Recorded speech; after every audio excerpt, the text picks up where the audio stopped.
Gordon, there you go. Sounds good. Allie, why don't you go first and then I'll finish up. All right. Sounds good. So nice to meet you all. I'm Allie. I've been at Innatrix for about a year now. Prior to Innatrix, though, I was doing my PhD and I was investigating interactions between soybean cyst nematode and soybean plants and engineering resistance to soybean. So at Innatrix, I'm a scientist and R&D manager. I work on both of our technologies, but bring a lot of background expertise on SCN biology and that interaction. Thanks, Allie. Yes, and I'm Nick Macris. I've been with Innatrix for 2.5 years. Uh, Business development is really my area, among other things, and manufacturing as well. I've been in the industry for 25 or so years and have worked for 12 other startups. Some of them, and mostly in business development. Marone Bio, Terramera, Groundwork Bio, a lot of biologicals. So really my background is classical business development, partnership, deal making, that kind of stuff. Um, so we really appreciate this opportunity to get, such a key group like this together because it's going to really, from our perspective, it's very helpful. See, we know your time is precious. So this is really going to give us, and thanks, Sarah Kate, for organizing this. No, this is just Lauren's, casual coffee chat. So I guess it would be helpful to if we gave some background on why y'all are on the call. Lauren just suggested, I've been having some conversations with Innatrix about customer discovery. They're wanting to learn more about soybean cyst nematodes specifically. And so Lauren invited us to jump on and kind of talk about what we're trying to figure out and see if anybody on the call happens to have any thoughts or input or maybe even has some of their own soybean cyst nematode pressure and can offer any insight or point us in the direction of anyone that y'all know that is struggling with it. Well, and also might help some of the farmers on the call that if you just kind of give the background of Innatrix. I mean, some of us are very familiar, but there's a few newer guys on here that haven't heard of you guys or haven't been around you guys like some of us have. So if you can just give us a quick background. Sure. Can I share my screen? Yep. I'm one for brevity. I'm just gonna be very to the point on what we do. Um, okay. Can you all see my screen It's coming up. there yet? There we go. We got like your computer screen, which is good. We can see it all pretty good, I would assume, if you're on full screen. Is that better? Yeah, go back a little bit, or if that's a PowerPoint slide, go in present mode. But I think folks can see Well, it. it's a PDF. Yep. The point is, so we don't have any like registered products yet, but our expertise is being able to design and develop early stage products based on peptide or RNAi. We have a platform. I'm not going to go through the platform. What you see here are the two late stage products that we're in the process of testing with partners. We have data for. So one is a peptide product that controls late blight in potatoes, tomatoes. That's not the biggest interest for us with the group that's on this call. Our RNAi nematicide that targets soybean cyst nematode is really what we want to bring to your attention. So it's an exciting, this would be the first to the world really product like this. So it's exciting from our standpoint. Um, but it's something that we want to gauge, where it sits with, growers like you. We've got data that shows 80% control with our testing. So I'm not going to go into, the depth of that, but it's an exciting technology. And, obviously soybean cyst nematodes a big issue, but that's someone we're really targeting for discussion on this call. And, we're probably 2 years away from a registered product to in a bit. So it's not like it's, for sale yet, but we're trying to get focus group discussions like this going to understand, you'll hear the types of questions we're asking. It's in order to help us on positioning and refining in Anima, which is the name of our product. I don't know if that helped. That's really we're a technology company that tries to develop really novel products. And the SCN product for us is of high interest. There's nothing out there, like I said, based on RNAi. So that's really the focus of this discussion. Ali, I don't know if that covers it from your end too. Nope. I think it does. And just one thing to add is we are aiming for our final product to be a seed coat. So we're working on those initiatives right now. So do you want to start asking questions, or what would be your Yeah. preference? Um, we can keep it free flowing. If you've got questions about our company, our product, and then, we can start asking questions if appropriate. Mark, Keith, you got any questions here quick? I think Brent's got quite a few soybeans. Go ahead, Bob. Yeah, I'm the greenie. I get to ask the stupid questions. That way, every other question's a better question. I've become fascinated with regenerative ag and all that, and all the good bugs and bad bugs. Uh, how do you distinguish a good nematode from a bad nematode, and how does your product deal with that? That's a really naive question. I'm sorry, but it's just simple. That's an Ali question. Can I stop sharing? I mean, you guys done with my? You probably don't need this, right? That's a good graphic, by the way. That's a very good graphic. Um, Totally up to you. Yeah, so to address your question, during our design phase, so that's at the very beginning, we take measures to look at all the non-target organisms, so earthworms, things that are beneficial, to be sure that what we are targeting is specific to the parasitic nematode. So in the design phase, we take all that into consideration to be sure that we don't have off-target effects of those kind of organisms. And that's with both products. Thank you. Hmm? And no question is a dumb question. So. Mark, you were off mute there before if you want to jump on. Yeah, you said you're going to do a seed coat with this product. Um, the best we've had now in the past is a resistant planted variety that's resistant to it, which does help to a certain point. So how is the seed coat going to give that the long-term control of the nematodes? Yeah, so we're hoping our end product then would be put onto a resistant variety. And that is one question I'm going to have from all of you, being in some different locations and knowing that there are different varieties that are used. I know a bit about the different resistant backgrounds. But this is a different mode of action than what those resistant varieties provide, and also a different mode of action compared to the chemical nematicides that are on the market. So we hope that it's going to have an additive or synergistic effect with those products, resistant varieties already being used.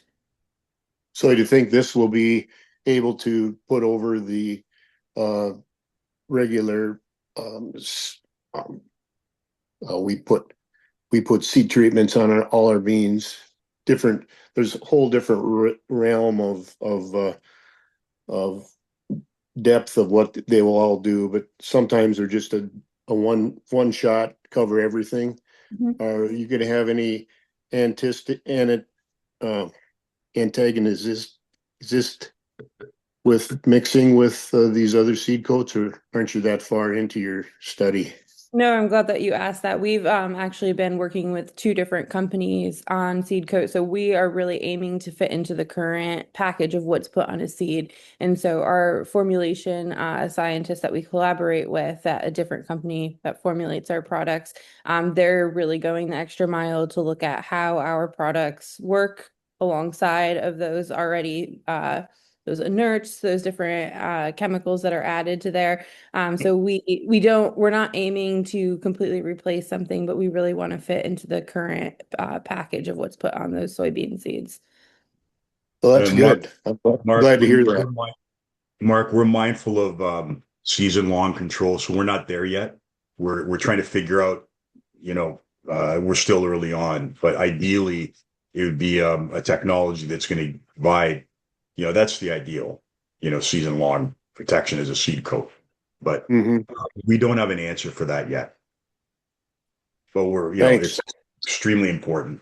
Um, Yeah. so you said so Mark, you obviously have an SCN problem. Is that, I assume, Well, or we just try to be preventative in everything we do. I mean, we like to use the latest and the best uh, options out there to prevent anything versus wait for it to show up and then try to swim upstream to fix it. So we do the seed coating and we do uh, you know hybrids that are resistant to it and just try to protect yourself on all those levels right up front versus trying to troubleshoot and put a fire out. So okay. So do you have neighbors that maybe don't take that approach that have issues that you have I as a reference of what's going on? I think so. I uh seems like the cyst nematode can be uh soil type specific also in areas.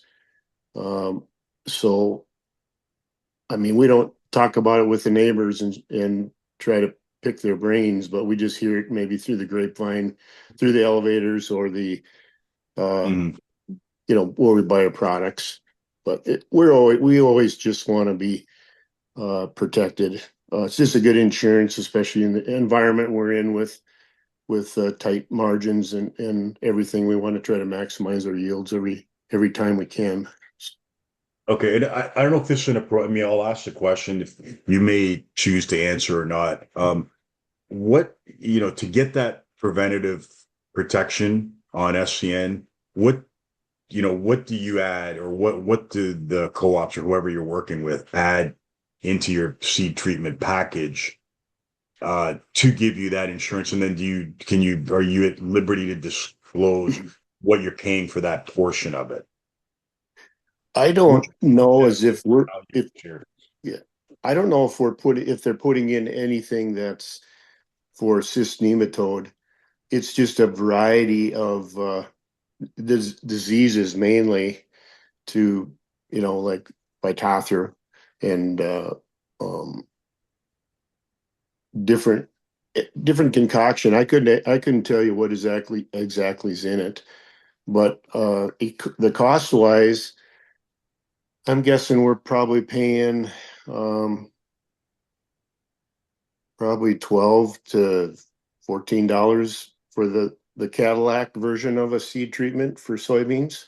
Okay. I'd say that's the range. That's the total package.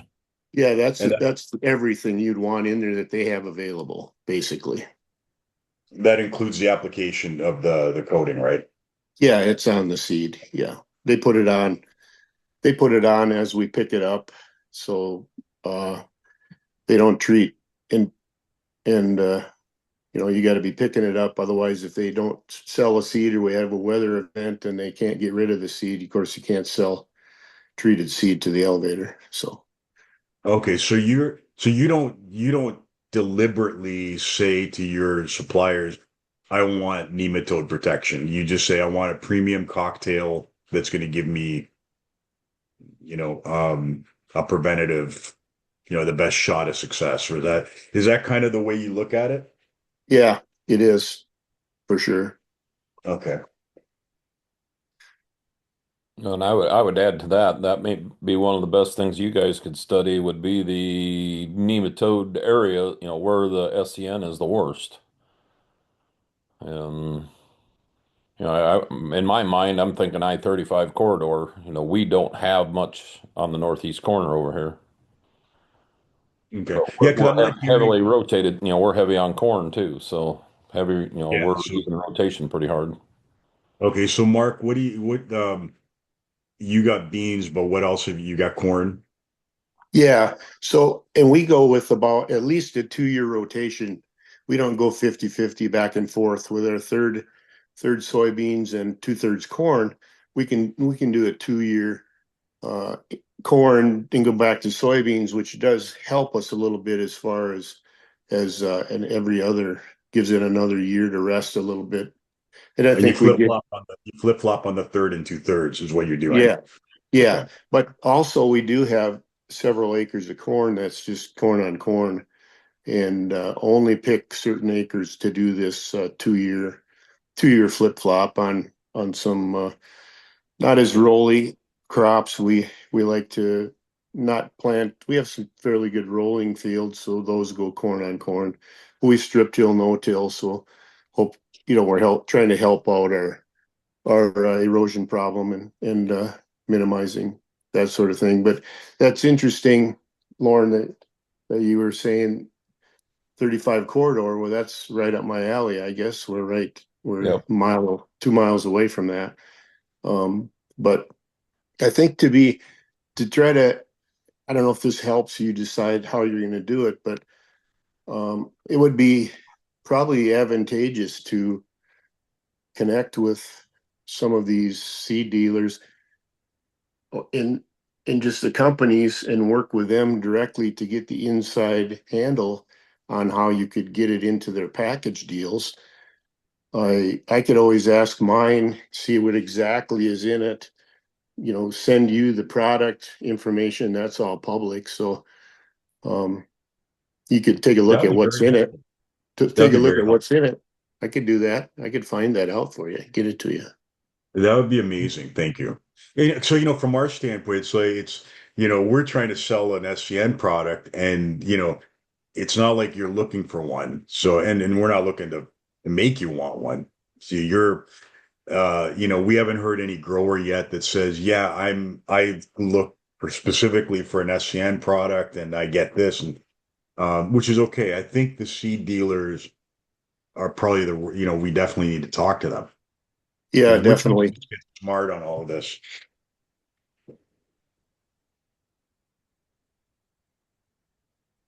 I don't think there's too many SCN specific products out there, are there?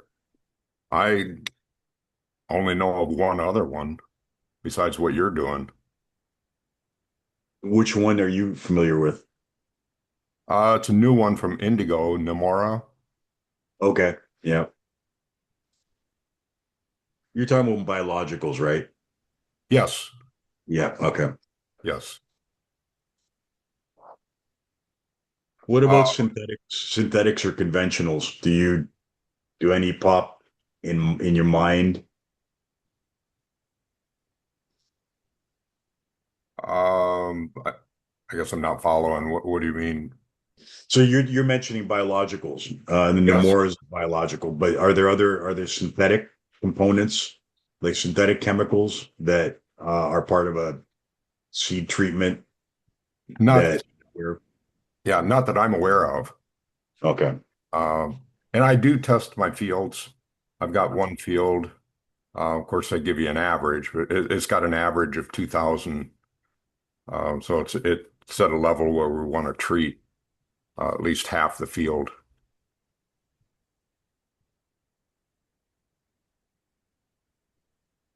Do all of you use hybrids that are resistant to SCN? The growers on this call? I do. Okay. I do not down here in Southwest Iowa. We Is don't that have Brent? the problem. Yeah, we do not Brent. have the problem down here, so I don't use much resistant Oh, variety for that. okay. This is Brent. Yes, here in Southwest Iowa. So I guess my question is, we're putting a boatload of treatments on our seed.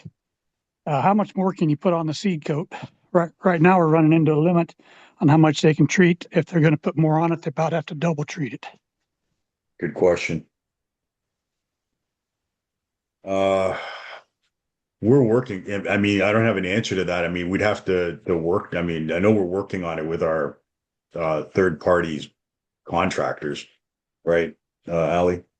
Yeah, right now we are really taking a close look at what's already put on this seed, how much space is left that we could acquire on that seed. So those are all early stage conversations as we work on the development of the seed coat.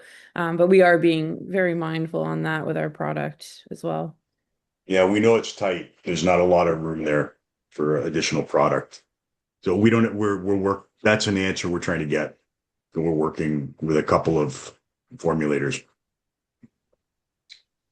So does everybody, so Keith uses a resistant, Lauren, you use a resistant variety? When we grow beans, we would, Okay. but we don't grow that many beans right now. But update on Mark's seed treatment would be Lumigen from Pioneer. Lumigen? Okay. Yeah, Thank you. there's how you spell it if you need it. Can you focus there? I'll see if I can attach it to the chat. Lumagen, probably. Lumigen. IGEN. Okay. Got it. And then he might have a Levo in with that, it would be my guess. Ilevohl. Thanks, Lauren. Saved me a call. Thank you. I know we had on one of the other companies we did seed treatment with you. I know we had that Yeah, conversation though. So exactly. That's fluopyram, right? The Olivo, is it? I think it is. I admit I don't pay attention to them. I'll get the link up here if I can. Yeah.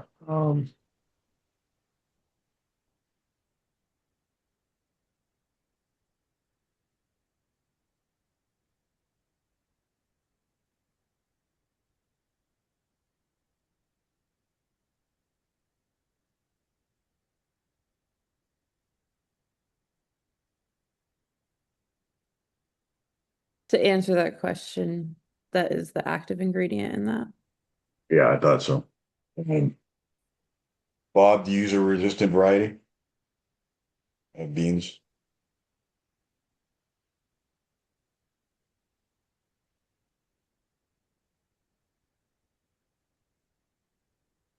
You're on mute. Okay.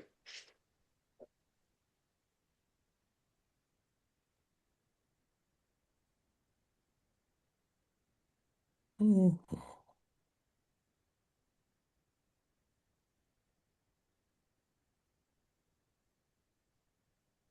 you answering the question, Bob, or I'm just playing around here trying to share my screen?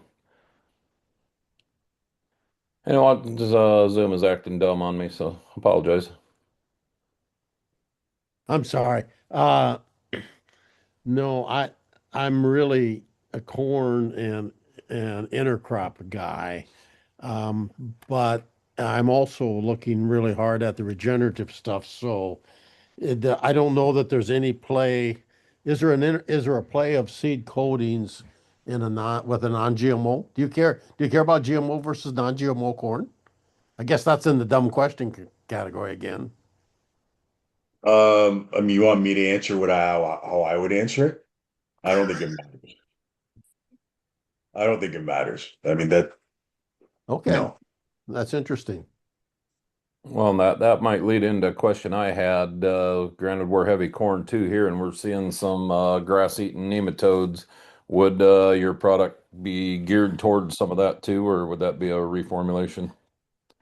I know you mentioned SCN, but corn nematodes, would they be affected too, or all nematodes, or?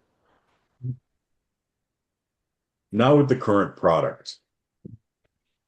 Yeah. Just out of curiosity, because there are a lot of corn growers on here, what specific nematodes, I guess, are you struggling with corn? Oh, that'd mean I was paying attention. I just know they're nematodes. I didn't get friendly with them. Okay, no worries. But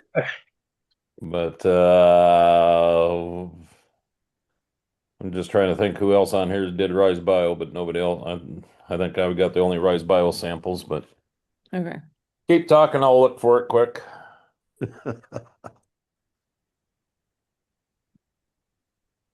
We just plan it and trust the dealer, don't we, Lauren and you guys? We're We're too supposed, trusting to everybody. We're too trusting to everybody. we're, We we're just say, supposed to hey, have what? smarter people involved, is the way I look at it. Mm. We just write the check and they're happy, and hopefully it turns out in the end. But all those little specific things with all the advancements and seed treatments and stacking hybrids, and it's just a menagerie of everything that we plant now, and we just are real trusting people with seed dealers. And I worked with mine for probably 10 years now, so there isn't much that he wouldn't tell me, or he hasn't told me anything in the past 10 years that I've felt like I had to call him on the table for it. But um, we just leave all that stuff up to those guys, and hopefully uh, everything is going well. So I really think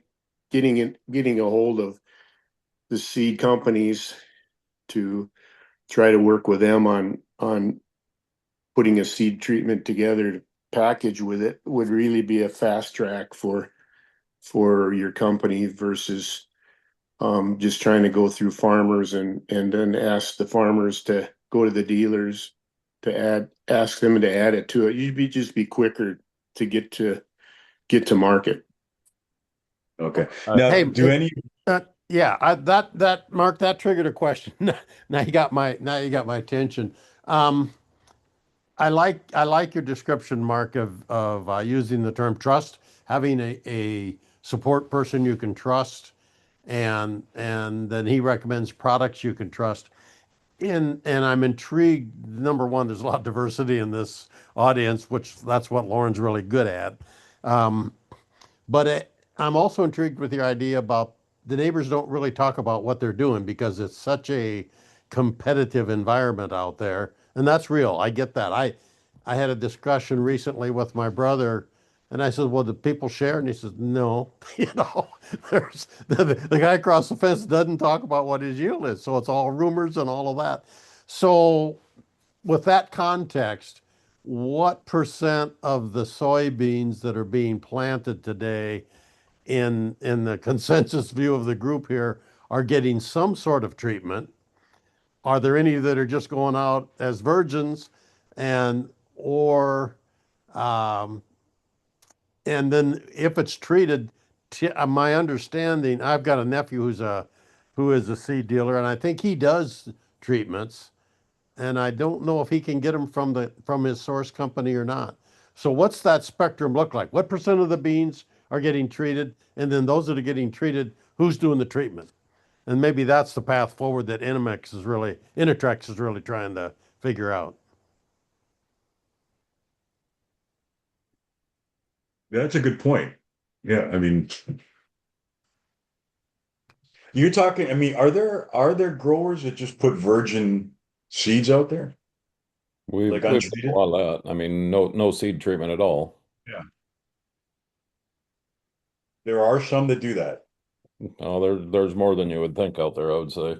Okay. Now, are there growers in that you've heard of or within this group that would handle an SCN problem other than with seed treatment, like an in-furrow, like a through an in-season pass with some other nematicide? I mean, or it doesn't sound like it, but or do you have any thoughts on that? Or So I seed think treatment really in on the hybrid? on the corn side, I think Nema stick or something like that is what some guys are starting to look at a lot harder. Like I said, I know we're not the only ones with nematode and corn starting to show up, and So in season it's a seed treat. seed treatment. Okay. Seed treat on the seed. Like I said, on beans, I think if you try going in furrow, Mark and Brent and them guys probably back me up. How many guys want to put a in furrow seed treatment on your planter versus having just the seed treat done? I'm going to say no. I'm going to say I don't want to make an extra pass for that. We do have capabilities of putting in furrow for insecticide, which is just a you know, a 10 gallon container on the back of the planter. But I would just as soon have it in the seed treatment if it's going to work. Just I don't like extra trips. Makes sense. Brent, what about you or Keith? I'm probably the same way. We're split row planter 15-inch, so it'd be a lot of expense to put it on the row. I would rather seed treatment than put it in furrow. Um, all of our seed treatment is done by our dealer, and we do treat 100% of our seed. Okay. Yeah, I'm doing the same. Seed treatment. Are there any seed companies that will provide the seed coated from the company?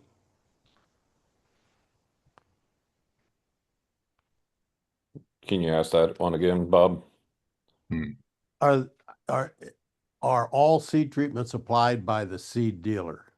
I would say Bex is one of the few that does everything in-house. Most like Pioneer and that they have the seed treatments on the at the seed dealer, but then there's getting to be around this area, more and more guys are putting in their own seed treat. I mean, I know about six or seven just right around me that they just get naked seed and then put the seed treatment on themselves, put whatever package they want. What's their motivation there? Is it to save money Cost, or they're tuning it to their problem? cost. They can buy the liquid and own the seed treater. I mean, the seed treat for a lot of seed dealers is becoming a profit center. Hmm. I'd go back to Mark's point about, I thought it was a very good point about the trusted relationship. I mean, that's farming 101. You want to Yeah, get in the agreed. door, you've got to Agreed. build that trust with the farmer or the supplier. And that's been one of the beauties of Ag Launch. We get the companies early, we build the trust with the farmers very early through the field trials and stuff like that. So then you've got farmer results behind you. You can have all the replicated data you want, but until you have Joe Blow farmer saying, "Hey, this has actually worked on my farm," that builds that trust factor. Yeah, makes sense. So in season, how do you monitor SCN infestation emergence? Like how do you what's your monitoring protocol with your normal cultural operations where you would identify how would you do it? I mean, how are you doing it in field? You're monitoring visual. Uh, Are you taking root samples? Are what do you yeah, we dig up a few plants. like every few weeks or something for every week? Well, we're just basically we're monitoring it. So yeah, just 2 or 3 times a year just to see if we've got it. And generally not to treat it, just to evaluate the performance of any seed treatment that we have.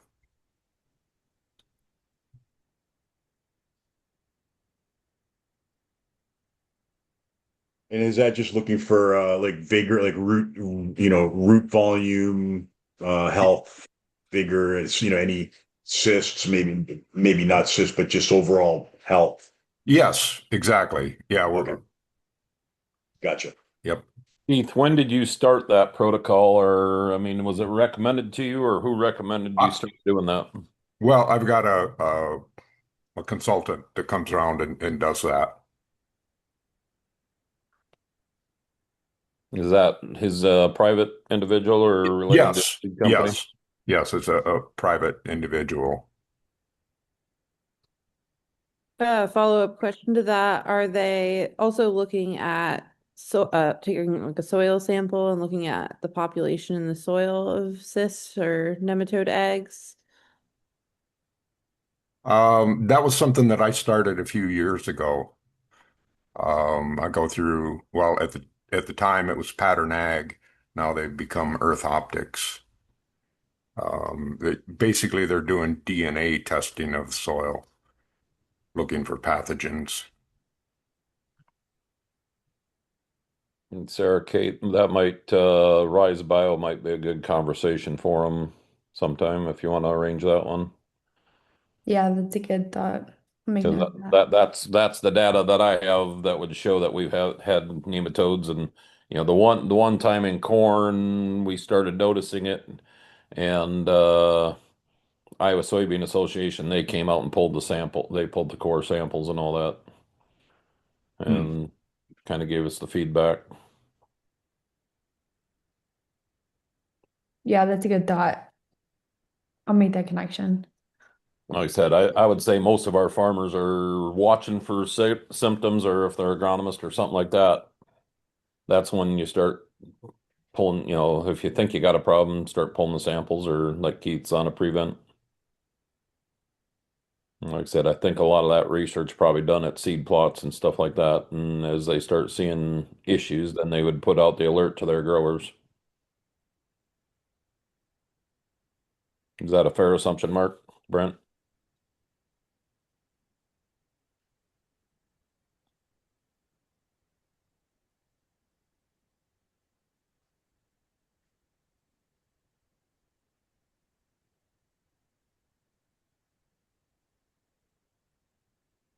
So, I don't know. Are we waiting for answers? I don't know. I'm trying to let you guys ask the questions if you want. I'm just trying to fill in a few as we go here. So Yeah. Okay. So, Mark, you mentioned you pay 12 to 14 bucks for a seed treatment.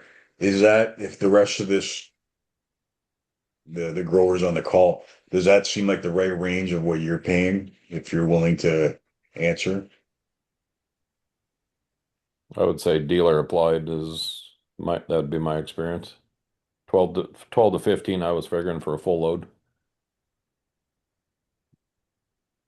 Yeah, I think that's pretty close to it. I could look it up, but it varies. But we just get the best one they have, whatever Okay. option it is. So try not to pick through and go with this or that. We don't want that. It's just easier to do the whole package and just try to, in my mind, to have a peace of mind that I've done the right thing and I'm protecting everything I can on that end of the risk factor. Yeah, So of course.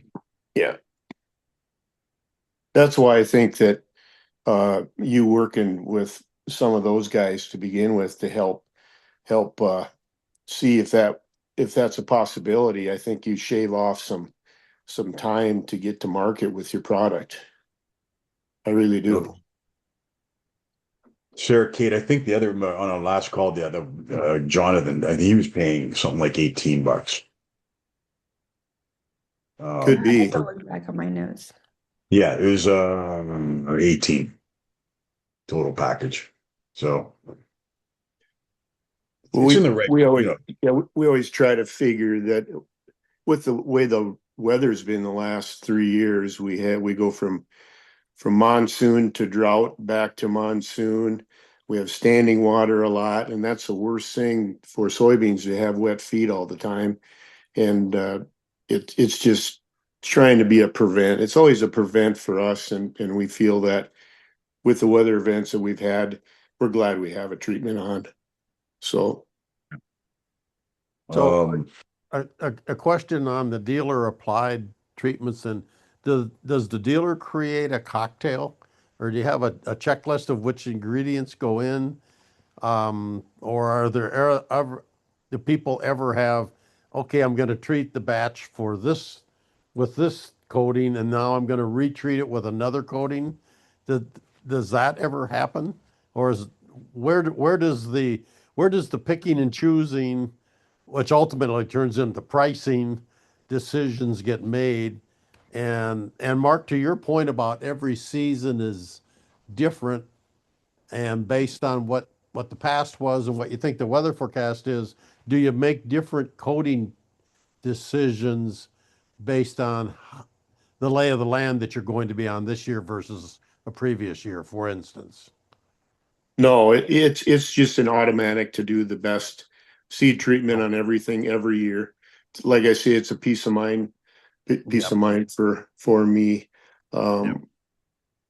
I don't know if you probably remember the years that we had non-GMOs and we ended up having corn borer. Do you remember those years when we didn't have corn borer resistant corn? And I remember the coming down the hill where I'm sitting in behind my house and going down the hill. As soon as the corn head, if you weren't exactly dead on your row, so when it was getting into where the snapping rollers pop it off, if you bump the ear, the stalk, the ear would fall off just ahead of the corn head and on the ground. And that's what the corn borer had done. And I think we ended up losing, we figured about 50 bushel an acre on that. Ever since that year, when anything comes out with technology and um, you know,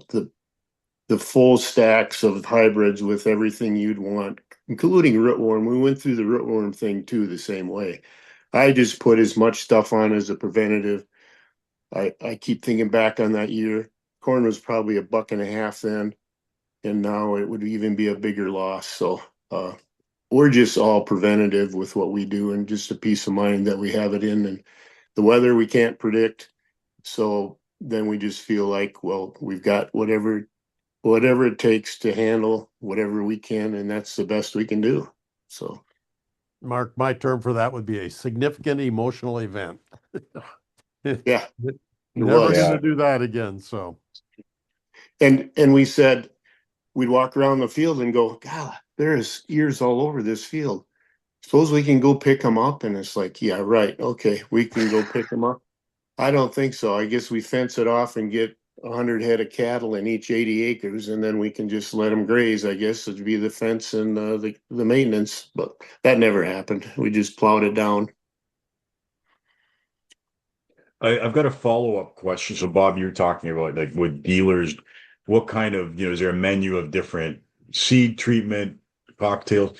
So I'm hearing, Mark, you've got Lumigen and Elevo, but are there three different, or is it one option they give you, or like three, the premium package and something that's kind of like a lower end? I I think they do. I guess in the last few years or 5, 6 years, we have just let him recommend what we should put on.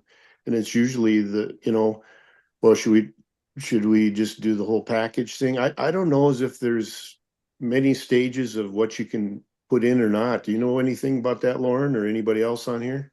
Yeah, I would say that all depends on the dealer. Like I said, and I think that's that's why a lot of guys in this area are starting to put their own seed treaters in. And there is getting to the point where you do have to double treat even and stuff like that. So it's that you're gonna find every option out there eventually. Some guys are gonna go just the old Quattro or something like that, and all the way up to the full package. So Okay. Lauren, do you think any of your more early adopter type guys will conduct any of their own trials where they'll do, this batch with the full 9 yards and this batch with selective pieces, or is That's that's just too much hassle for most folks? I no, expect it no, is, but that's I mean that's what keeps convincing guys to put on more product. I mean, guys are doing that all the time. That goes back to what I said. Some of your research plots and that's where they've got the data to prove it. And I know in my son-in-law's case, for example, I know they probably have at least two or three fields every year with just something a little different, but then the majority of it gets a baseline product, and that's what they go with. Are there any I probably know what the answer is, but are there any growers that are actually applying seed treatments like in a planter box or, Oh, I think there's some products like that, but it's probably few and far between, but I just thought I'd ask. I yeah, mean, there are, no, the simpler you can make the seed treat option, the better it's going to be and more consistent. I mean, okay. I mean, I know a grower in Ohio that treats his seed. yep. He treats his own seed, just does it in the planter box, right? Um, but I don't think that's common. Yeah, no, I would say 20 years ago that might have been an option. I see one or two guys out there with a drill or something yet, DeWalt drill and mixing seed and that. And I would say most of your guys want it in the Pro Box, ready to go, dump it in the seed tenor and go. So Like I think we really, yeah, Ali, we need to get in touch, get in front of the seed dealers for sure. Absolutely. Yeah, absolutely. All this has been extremely helpful for, luckily we're at the beginning phases of our seed treatment, so really appreciate this input. No, I just had one question to follow up on to make sure I understood correctly. So obviously you're getting your treated seed from the dealers, and then you mentioned that some people are double treating. So do the farmers then have basically treaters at their farms, and then they do another treatment on top of those seed coats? Is that what you were? I would say it's in the same facility. Okay. Okay. So it goes into a box and then they rerun it. You can only put so much liquid on at a time, I think, is probably the reason. Okay. And then you've got to get it dried a little bit, and otherwise it starts clumping or even worse. Can anyone tell us what kind of resistant varieties of beans you're using? If you have that off the top of your head. We know we're doing our own research. I want to make sure we're doing, we're aware of the commercially used varieties. I would say last time I paid attention was the Peking variety, and I don't know what the latest greatest would be, but like I said, it's been so long ago since I paid attention to some of that. Okay. I'm getting lazier. The older I get, the lazier I get. So All of mine are the 88, 788, the initial resistant variety.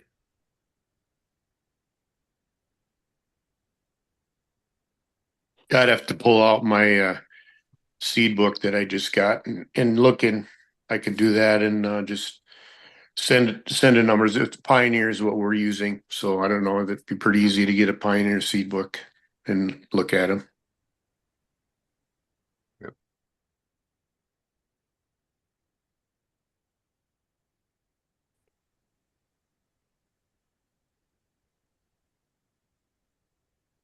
any other questions? I see we lost Brent, but I know I don't I mean I think this was incredibly helpful. I don't, I know I don't have any other questions. Do you have questions for us or um wishes, like for a product like, we're working on? Do we want to hear the voice of if nematodes is your specialty, I know the corn nematodes are starting to come on the horizon quite a bit, especially as hard as Okay. some of us have been pushing corn on corn. And Okay. that's I did push beans and rye pretty hard for a couple of years, and some of them fields were the ones we had the grass eating nematode come back the hardest, and wondering if Okay. that's because of the green bridge all the time, keeping something green out there all the time. If it's supposed to avoid that, but Gotcha. Yeah. It's important. Yeah, go ahead. Well, I was just going to say with Lauren's comment, if you're focusing on soybeans right now, when you're doing that, you just as well focus on corn too. Make it hit both ends of the market. Okay. Yeah, I I mean, mean, obviously, look at it anyway. I wouldn't say just if you want to do beans first, that's fine. But I mean, corn can be a bigger market than that even. So well, definitely we want to, obviously we have a vested interest in getting SCN answers, but what's more important is hearing what your needs are. That's all part of this. Um, Duly noted, and I think, that's on our radar. Corn nematicide is we're working on increasing the spectrum of activity. So, uh, but it's good to hear that it's a very important issue for you. And it helps us as we develop the next generation of our nematicide. the big difference between the corn and beans treatment wise is the corn is pretty much all treated at the plant. I mean, pretty much every bag comes treated unless you specially request it. naked. Okay. So, but they're like, that's why some guys are putting the seed treater in themselves. They're even starting to overlay a second treatment once they get it in their hands and starting to add the product.